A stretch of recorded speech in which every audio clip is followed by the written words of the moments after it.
All right. Welcome back to another episode of Light Beer, Dark Money. I'm Sean Noble. And I'm Chris Clements. And I'm going to sound a little weird. I've been fighting this cold the last couple days. It's not COVID. No. Because I that's what wish. everybody asks you nowadays. Like, is it COVID? It would be, Have you been wearing your mask? it'd be less of a pain in the butt if it were COVID. Well, It's just a common cold, and that really kicked my butt. no. Well, I mean, Gone around our house. what a blessing. Yeah. I mean, what a great I thing. guess. I didn't know the common cold still existed. It does. You know, and if you look at the media, we're all doomed. Well, I mean, the fascinating thing is you have all these blue states where the governors are now saying, oh, you know what? We're going to lift the mask mandate. We were kidding. It was just a joke. It started It with, wasn't that serious I to think it started begin with the governor of New Jersey. Yes. He announced he was going to Who barely won. barely won. And then you saw the governor of Connecticut, the governor of New York, Rhode Island, I think, and a few others. And I'm not sure where California is at the moment, but Well, the governor of New York rescinded the indoor mask mandate, but she kept it for the students, for the kids. oh, is that right? Yeah, and we all know how effective that is. That's totally backwards. Yeah, it's completely backwards. And just for anyone who's newly listening to this podcast, we are pro-vaccine, but we are anti-mask. Well, masks almost don't work. uniformly.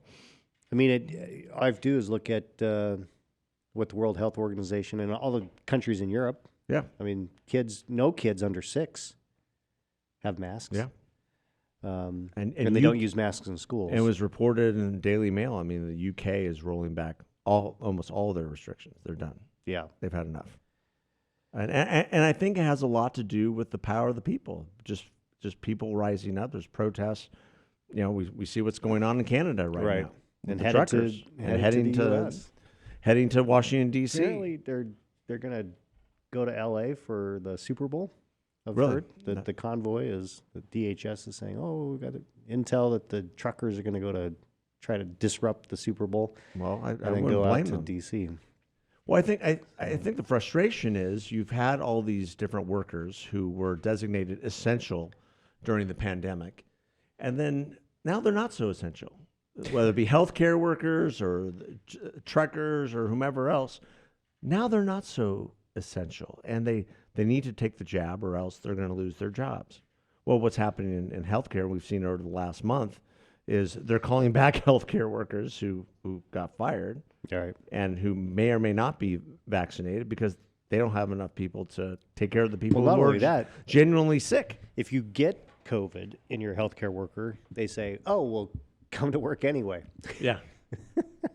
Well, I mean, you can stay home for 5 days, maybe. But if it's just a little small pink line on your home test, Right. you're probably okay to come in. So the goalposts have changed throughout this entire thing, and what people have said, what the experts are saying now that, oh, the science has changed. No, the science has not changed. It's just been theater, Yeah. with whether it be masks. The science on the masks has been pretty consistent for more than a year now. Yeah. But the big outrage right now in public media is about this guy named Joe Rogan. Joe who? Yeah, Joe Rogan. Apparently, he has quite the following. He does. Yeah, that's what I've heard. Well, I mean, he does have the largest podcast in the world. Yeah, 11 million people, which is still smaller than what Rush Limbaugh had. I at actually his peak think as a radio show. I don't know that we really know all the exact numbers, but I think he gets 20 million plus per month. Does he? Yeah, That's about that's big. about 10 or 20,000% more than Yeah. what we have. Yeah, I of think. course, of course. But we But- appreciate everyone. The crazy thing about this is that, you know, this is a guy who started a podcast on a whim years ago. And he's not a media figure. He's not, I mean, he's a comedian and an MMA fighter. Fighter and commentator. Yeah. You know, he had a couple sitcoms back in the day. He did Fear Factor. And now he's thrust into this, you know, media spotlight over guests that he's had on because they're a danger to society. And what's crazy is that, I mean, it starts with the doctors. You know, there's a doctors who wrote a letter to Spotify saying you need to remove Joe Rogan because he's dangerous on COVID. And turns out that half of the people who signed that letter weren't actually doctors, researchers. One of them was even anyway, there's just a lot of garbage.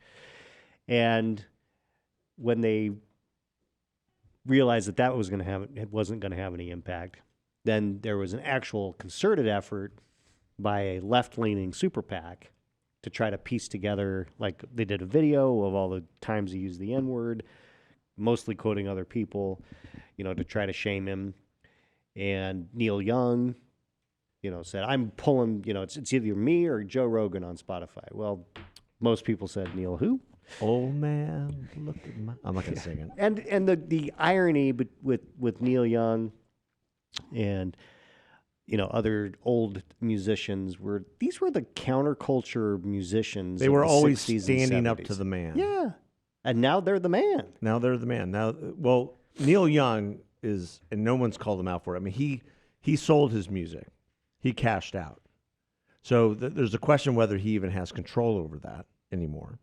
And same with Joni Mitchell. All these old, aging, 60s counterculture phonies are selling their music. I don't know if they're phonies. I mean, they're tens of millions of dollars. Yeah. You know, selling their catalogs so they can retire nicely and leave a legacy for their families. I do not begrudge them that at all. Not at all. That's the marketplace. You know, you can't tour right now with any sort of major success. Their schedules are probably changed as they get older. If you want to do that, that's great. You've done your work. Sell your business. However, you know, Dr. Robert Malone, who started this whole thing when he went on Joe Rogan, is one of the leading experts in this field. He helped invent the mRNA vaccine. Right. I listened to that episode, and I didn't hear anything that was necessarily anti-vax or anti-anything. What I listened to was a doctor who was stating some very legitimate concerns. Right. And that's a good thing. That's called discourse. And you know who, after that episode, you know who Joe Rogan had on next? Carrot Top. You know who he had on after that? Oliver Stone. Yeah, which was a great episode. So I haven't listened to that episode, but I heard it's I'm amazing. A big conspiracy buff. So. But that is what Joe Rogan does. That's his gift to the podcasting world. He has on everyone. Yeah. You know, people agree, people don't agree. I mean, and the thing is that the thing that's been the most interesting to me is all of the write-ups in the mainstream media have been conservative podcaster Joe Rogan. And I was Joe like, Rogan is that not a dude is not a conservative. Joe Rogan endorsed Bernie Sanders in 2019. He has everyone on. He's an admitted atheist. He had Jordan Peterson on just right after that. Right. Who's, last time I checked, is not an admitted atheist. Exactly. And actually is you know, quite a man of faith. Right. So he's willing to both challenge his own thinking and also and challenge all of our thinking Right. about things. And so if you're the least bit open-minded and interested and intellectually curious, it's a great podcast. Well, He has people on, I'm like, who is this? Yeah. But it's always interesting. Well, and the thing is, I was thinking about it, is if Joe Rogan is considered a conservative, we've won. We have won. We have the vast majority of people are now conservative. If he's considered a conservative, our whole effort through our lifetime, we've been trying to grow the conservative movement. If Joe Rogan is one of us, man, that's a huge umbrella. If it's truly about intellectual honesty and the war of ideas and calling out people who are complete total phonies, then maybe we have one, because he's been pretty consistent on criticizing this administration, criticizing the last administration for things that are just intellectually okay, that makes sense. I mean, he Go ahead was and criticize the press clearly, secretary. he- Criticize Trump for contradicting himself. He was not a fan of Trump. Never. I don't think I ever heard him say anything positive about Trump. Now, I didn't. I haven't listened to every episode. He he's ever endorsed done, Bernie Sanders. well, he a was self-admitted a big fan of socialist. Tulsi Gabbard. In fact, you'll love Well, this. Tulsi's been like a gift to conservatives. She Well- actually goes on Tucker Carlson like once a week. Well, and somebody put out a thing that said, "Oh, Joe Rogan has a huge imbalance of the conservatives versus the liberals that That's he not puts on true. there." But the way that they did it was that they list Tulsi Gabbard as a conservative, Which as is right wing, hilarious. Russell Brand as right wing. Are you kidding me? Yeah. That guy's the furthest from right wing. Who's the other one that was just? Oh, Barry Weiss, Yeah. the former New York Times columnist reporter. Definitely not a right winger. So He's had Ben Shapiro on. That was a good episode. he's a right winger. Yeah.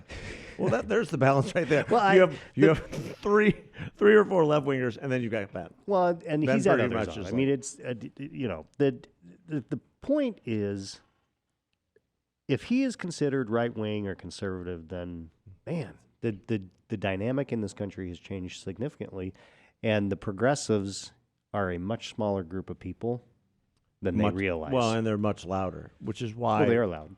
which is why this has garnered, I think, so much attention.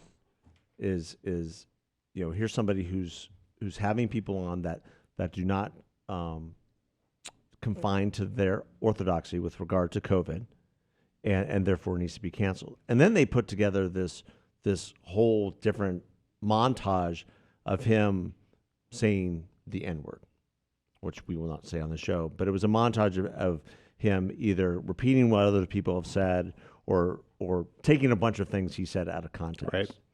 And then that was the tipping point for him. He went online and said, okay, I'm sorry about that. Probably shouldn't have done it. But at the same time, I'm not going to stop doing what I'm doing. Well, he's a comedian. And I don't think you should apologize for anything. Well, quite frankly. I don't think he has anything really to apologize Because that for. stuff has been out there for years and years and Well, years. yeah. I mean, if it were really an issue, they if it- would have brought it up a long time ago. Exactly. They only brought it up because they couldn't cancel him over COVID. And I think the thing that's going to come out of COVID, more so than anything else, is a continued great division between government control and independent thinking.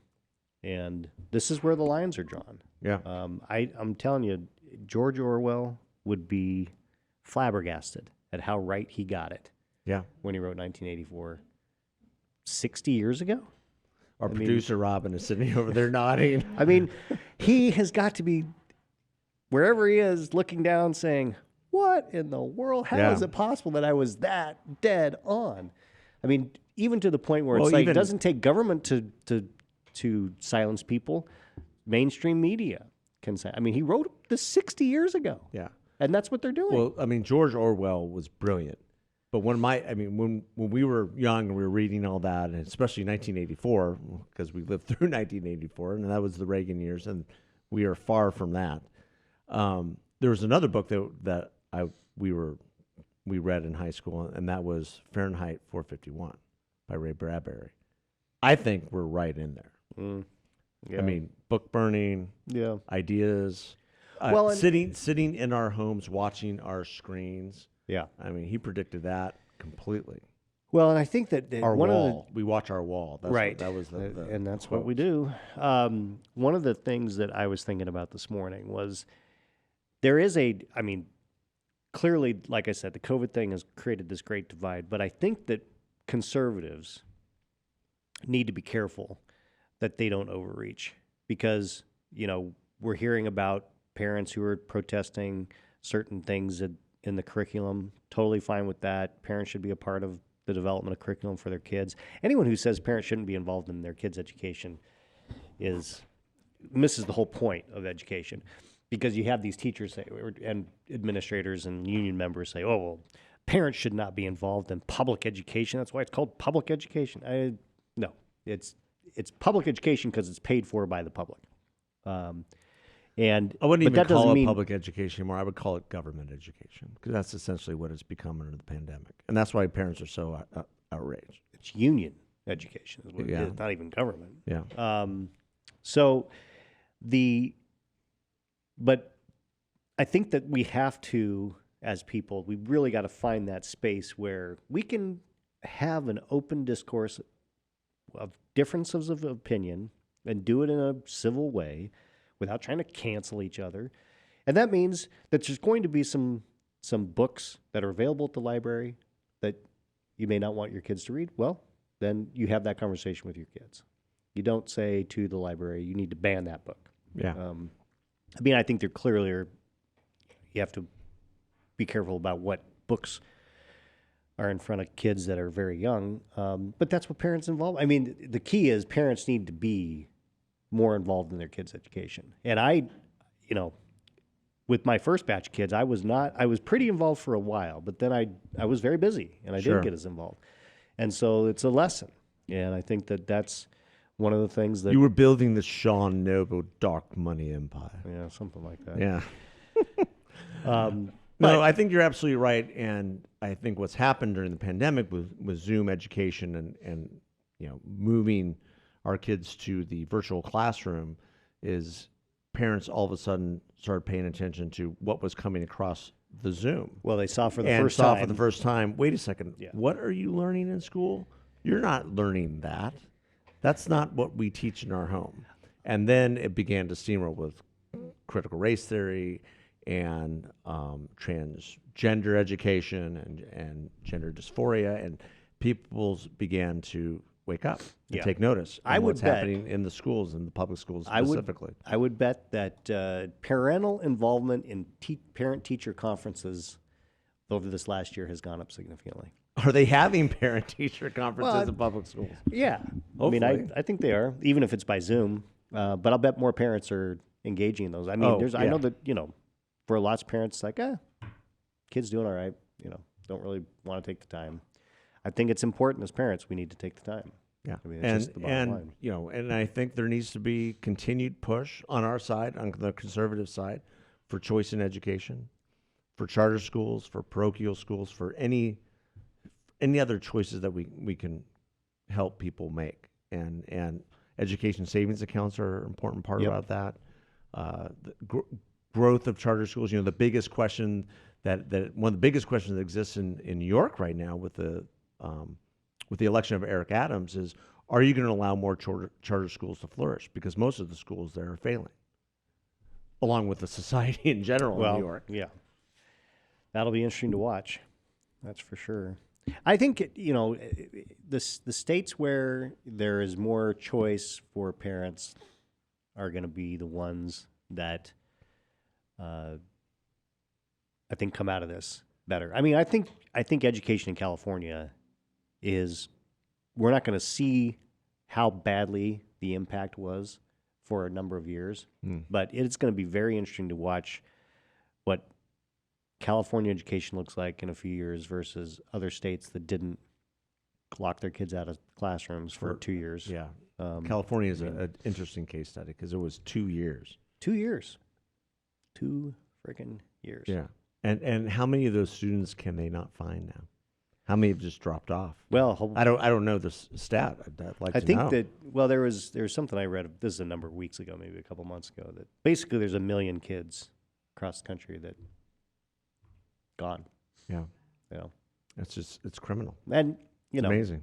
hopefully maybe it's parents who are homeschooling or whatever, but, it's, Well, and here's in Arizona. I mean, it's not like we planned for this, but we have a very robust charter school environment in Arizona, Well, and and a very robust parochial school environment in Arizona, to where when there's competition everywhere. well, there's And even a robust homeschool. I mean, yes, I that as well. That has grown. I don't know if exponentially. I've talked about this on the we podcast, don't give enough but credit.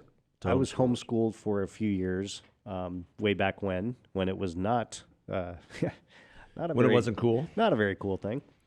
As I've said to people, we went to a homeschool convention. I was about 16, maybe 15. And I remember looking around, I was like, this is the Star Wars bar of misfits. I mean, it was crazy. Yeah. You want to talk about, I mean, they lived up to all of the criticism and, the joking that went on about, whoa, you homeschool kids? Oh, they're weird. Yeah. But it's clearly changed. I mean, there's a lot of tools for parents in order to do that. And I think with the pandemic, that a lot of parents took control of their kids' education. And I would guess that the numbers are going to continue to be pretty up there. I mean, I think it went from like 1% to 8% over the course of 1 year during the pandemic. So I don't know. With all these mask mandates coming up, I think they're coming off. The masks are coming off. The masks are The coming question off, is, which when will they great. come off on airlines? Probably not soon enough. Well, there's a big push in both traditional media and conservative media for Joe Biden to end the pandemic, to say we're not in an emergency situation anymore, and therefore we don't need to be taking these emergency precautions anymore. So let people get back with their lives. Will he do so? No, I don't think so. There's too much to lose in terms of control. Well, However, the chorus is growing. yeah, the chorus is growing. I would say, so what, we're 3 weeks away from State of the Union. That's on March 1st this year. Well, they were hoping to have Build Back Broke done by the State of the Union, along with another. I mean, we're digressing, but other legislative priorities. And it doesn't look like any of that's going to happen. In fact, there's a big question whether they'll even pass a continuing resolution, which is due next week. Oh, they'll pass it. They're not going to shut down the government. It came out of the House. That's not going to happen. There's no appetite at all for a government shutdown right now. But it's extended through March, and they're hoping to have March 11th. Yeah, March 11th. They're hoping to have the budget done. My prediction is that we're going to have a continuing resolution that goes through the election, and the Republicans are fine with that because everything's frozen on Trump. Yeah, policy. it's all Trump policies in place, which is why the progressives are Trump going crazy. Tax cuts. Yeah, which is a beautiful thing. It is. Yeah, it is. Well, Joe Rogan, we wish you well. You don't need our wish. Well, I mean, but this is a telltale sign. I mean, if Joe Rogan were to go down, podcasters like us, we're growing our podcast. We're really blessed to be able to have this platform. But what does that make us? When do they begin to come for other people? Yeah, they're going to go for Joe Rogan, who has everyone on. Yeah, so with Rogan, he's apolitical, and he's not. And really, the truth is, he's not cancelable. No, I mean, Rumble offered $100 million for him to come over to be, leave Spotify and go to Rumble as their platform. With all due respect to Dave Pratt, I'd go to Rumble for for $100 million. Well, I mean, I think what we do is we could still do Dave Pratt, and Rumble, I don't know. I'm sure we could work out some. We should go talk to those people. Yeah, right. But I mean, I was listening to Z-Dog's podcast, which he does with VNAP. I can't remember that. Butchering it terribly, but they were making the point that Rogan's influence, they think, has calmed down a little bit when he went to Spotify because so many people that were listening to him or watching him don't do it on Spotify. Yeah. So don't think about it. Yeah, because I mean, they use one platform exclusively, Apple or Google or whatever. And so if Spotify were to dump him, and they're not crazy enough to do that, I don't think, he would be fine. But again, he would be fine because he's big enough to go somewhere, and he's got a huge audience. But that could splash down on little guys like us. Yeah, because cancel culture comes for you. We're pretty controversial sometimes. Or are we? You Maybe think? we're not. Maybe we're not. Maybe we need to be controversial. Maybe we need to be more controversial. To get all those Twitter clicks. Yeah.